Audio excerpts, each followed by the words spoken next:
तरीके से हिंदुओं पर अत्याचार किया जा रहा है उस पर अमेरिका भी सख्त है। अमेरिका की तरफ से बयान जारी कर इस बात को साफ कर दिया गया है कि अमेरिका में जो अमेरिकी हिंदू नागरिक हैं वो इसको लेकर विरोध जता रहे हैं और साथ ही इस पर अब अमेरिका का रुख बहुत ज्यादा कड़ा होने वाला है, क्योंकि स्थिति जो है ज्योति वो इसलिए भी खराब है क्योंकि 27 से ज्यादा जिलों में वहां पर हिंदुओं पर जो अटैक है, अत्याचार है, वो लगातार किए जा रहे हैं। बिल्कुल, वो लगातार किया जा रहा है और अमेरिका का स्टेटमेंट भी सामने आया। स्टेटमेंट उस बात को लेकर जिसमें शेख हसीना की तरफ से कहा गया था कि मेरी सरकार को उखाड़ फेंकने में अमेरिका का बहुत बड़ा योगदान रहा। अमेरिका की तरफ से बाकायदा एक स्टेटमेंट जारी किया गया और वहाँ के प्रेस सचिव करीन जीन पियरे ने कहा कि हमारा इसमें कोई हाथ नहीं है। अमेरिका के इसमें शामिल होने की कोई जो भी रिपोर्ट्स आ रही हैं वो सिर्फ एक कोरी अफवाह से ज़्यादा कुछ नहीं है, पूरी तरह से गलत है। ये बांग्लादेशी लोगों का चुनाव था, ये बांग्लादेशी लोगों ने ही बांग्लादेशी सरकार को का भविष्य तय किया है, यही हमारा रुख है। यानी कि अमेरिका ने पल्ला झाड़ लिया है और सीधे तौर पर, स्पष्ट तौर पर अमेरिका की तरफ से ये कहा जा रहा है रंजना कि हमारा कोई हाथ नहीं है। जैसा कि शेख हसीना की तरफ से कहा गया था कि देखिए हमने मार्टिन द्वीप नहीं दिया जिस वजह से अमेरिका हमसे नाराज हो गया और उसने हमारी सरकार को डिस्टेबलाइज करने की और उखाड़ फेंकने की पूरी कोशिश की।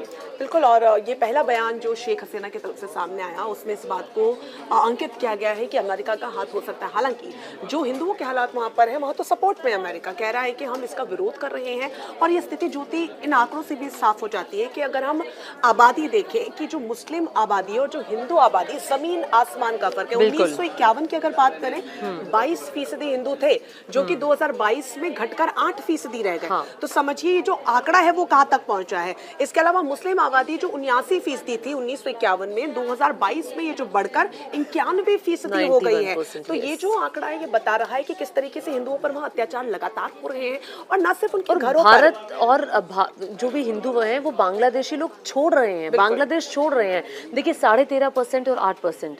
अब आप यहीं से अंदाजा लगा सकते हैं कि हिंदू आबादी वहां से निकल रही है कि हो सकता उसके कई कारण हो सकते हैं। बिल्कुल, वो सुरक्षित महसूस नहीं कर रहे हैं, दुकानों पर उनके व्यापार को अटैक किया जा रहा है, उनकी रोजी रोटी अब खाने के लिए कुछ नहीं, घरों पे तो अटैक हो ही रहा था, लेकिन अब जहाँ पर वो लोग काम के लिए जा रहे हैं वहां पर भी उन्हें नहीं छोड़ा जा रहा है। कई सेलिब्रिटीज उनके घर पर अटैक किया गया है, कई कमर्शियल बिल्डिंग्स हैं जहाँ पर हिंदू काम करते हैं, उन बिल्डिंग्स को निशाना बनाया जा रहा है, वहां पर आगजनी की जा रही है कि लोग जाए तो कहाँ जाए।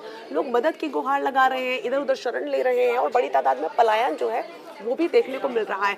और सबसे ज्यादा देखिए अब जो धार्मिक स्थल है उनको भी नहीं छोड़ा गया है, मंदिरों पर भी अटैक किया जा रहा है। बिल्कुल, हिंदू सुरक्षित नहीं है और उसी को लेकर जो वहाँ के नए इंटरिम गवर्नमेंट वहाँ पर बनी है उनकी तरफ से, मोहम्मद यूनुस की तरफ से कहा गया है कि देखिए हम जो है हम ये बात हुई है कि वहाँ के जो माइनॉरिटीज़ हैं वो सुरक्षित नहीं है और हम माइनॉरिटीज़ को सुरक्षा देने की पूरी कोशिश करेंगे।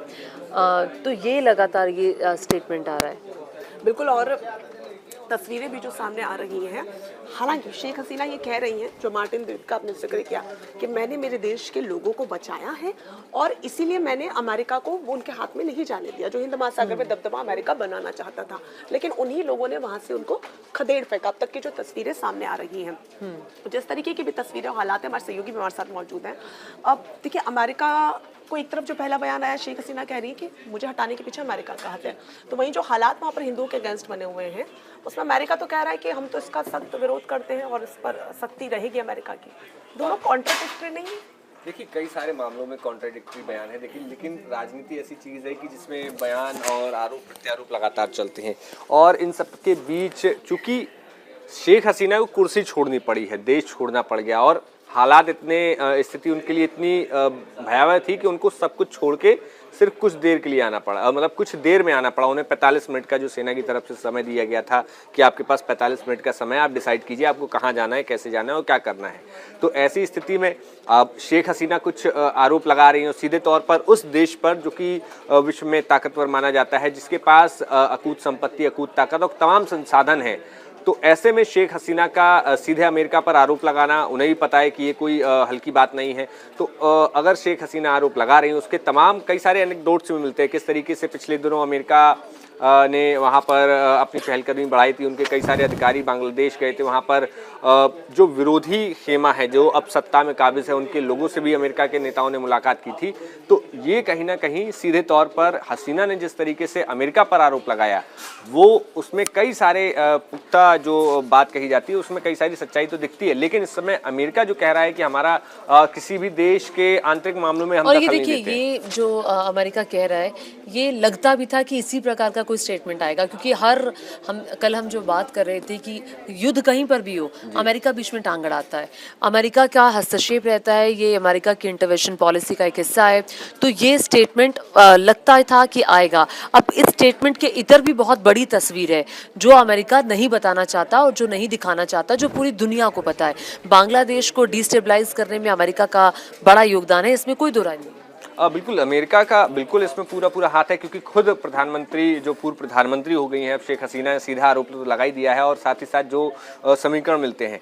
लेकिन बात यह है कि अमेरिका अब जो है 100 चूहे खा के बिल्ली हज को चली, तो वो वाला सीन है। वो हर मामले में अमेरिका ऐसा ही करता है कि दूसरे देशों के मामले में आंतरिक दखल देने के बाद अपने आप को अलग कर लेता है, अलग थलग कर लेता है, अपने आप को पाक साफ दिखाता है। तो ऐसे में अमेरिका ने इस बार भी वही किया है कि उन्होंने स्टेटमेंट, चूंकि मीडिया, खबरों और लोगों के बीच ये परसेप्शन इतना ज्यादा बन गया था कि अमेरिका इस पूरे मामले में पीछे अमेरिका ही है।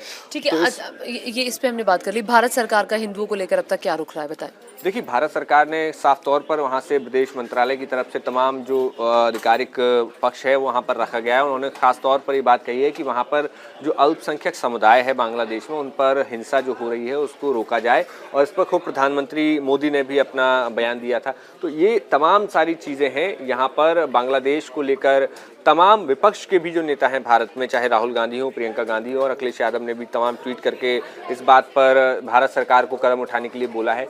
तो भारत का बांग्लादेश में जिस तरीके से अल्पसंख्यकों पर हिंसा हो रही है, जिस तरीके से वहाँ पर जो तस्वीरें आ रही हैं, वो काफ़ी दर्दनाक भी हैं। बिल्कुल। तो ऐसे में एक बार फिर से अमेरिका का जो रोल है उस पर थोड़ा सा प्रकाश डालना चाहेंगे। जैसे इजराइल हमास का युद्ध रहा हो, यूक्रेन रूस का युद्ध, अमेरिका की एक प्रोमिनेंट भूमिका हमने देखी, न सिर्फ बयानबाजी स्टेटमेंट में बल्कि फ्रंट फुट पर आकर एक्शन में भी। लेकिन यहाँ पर जब बयान अब अमेरिका देता है तो क्या आने वाले समय में एक्शन देखने को मिलेगा? एनी फियर्स किस तरीके का वो एक्शन हो सकता है? देखिए, अमेरिका यहाँ पर अभी वेट एंड वॉच की स्थिति में है। जैसे भारत अभी वेट एंड वॉच की स्थिति में देख रहा है सारी कुछ चीज़ें, तो वहाँ पर वैसा ही अमेरिका कुछ है। और यहाँ पर हमले को लेकर नहीं लगता है कि कुछ हमले जैसा, क्योंकि ये इंटरनल मैटर है। अभी ये अंदर द्वंद्व हो रहा है, ये गृह युद्ध जैसी स्थिति है, तो अमेरिका इंटरवीन नहीं करेगा ऐसा मुझे लगता है। क्योंकि अगर ये युद्ध की कोई स्थिति होती, अगर मान लीजिए वहाँ पर पोर्ट नहीं दिया, या चाइना का कोई किसी प्रकार का किसी भी चीज़ को लेकर अमेरिका के साथ बहुत सीधी कोई लड़ाई हो रही होती, तो ज़बरदस्ती अमेरिका छीन लेता या किसी भी तरीके से उस स्थिति पर कब्जा कर लेता, मुझे ऐसा लगता है। बिल्कुल। हम लोग कल ये जो बात भी कर रहे थे, जैसे भी दो जगह पे जब कॉन्फ्लिक्ट होता है तो अमेरिका जरूर बात पे कूदता है। चूंकि यहाँ बांग्लादेश में है कि दो जगहों पे कॉन्फ्लिक्ट नहीं है, यहाँ पर चीन डायरेक्ट इंटरवेंट कर रहा होता, तब चीन कह रहा है कि वहाँ अमेरिका कह रहा है कि वहाँ के लोगों का ये फैसला है, क्योंकि ये वहाँ के लोगों ने किया है, वहाँ के लोगों ने बांग्लादेशी सरकार को उखाड़ फेंकने का काम किया, आप हमें बीच में मत लेकर आओ। मतलब सीधे अपनी स्थिति को स्पष्ट तरीके से और साफ सुथरा दिखाने की कोशिश। तो इसी के साथ हमारी चर्चा को हम यहाँ विराम देते हैं। मोहित, बहुत शुक्रिया आपका जुड़ने के लिए। तो इस मुद्दे पर हमने चर्चा की कि अमेरिका का जो बयान आया है वो सीधे तौर पर, स्पष्ट तौर पर ये बताता हुआ कि हमारा कोई हाथ नहीं है बांग्लादेश की इस स्थिति पर जिसमें हिंदुओं पर अत्याचार हो रहे हैं, जिसने बांग्लादेशी सरकार को, शेख हसीना की सरकार को उखाड़ फेंकने का काम किया। बिल्कुल। और साथ ही आपकी अपनी पर्सनल राय क्या है इस मुद्दे पर, जिस तरीके से हिंदुओं पर वहाँ पर अटैक किया जा रहा है? क्या लगता है आपको वाकई में ये जो हिंसा की आग फैलाई गई उसका अंतिम मुकाम, या फिर बोलते हैं ना फाइनल डेस्टिनेशन, वही था कि हिंदुओं को प्रताड़ित करना था? अपनी राय जरूर कमेंट बॉक्स में दीजिएगा। ऐसे तमाम बड़ी जानकारियों पर चर्चा सुनने के लिए हमें सब्सक्राइब और फॉलो करना ना भूलें।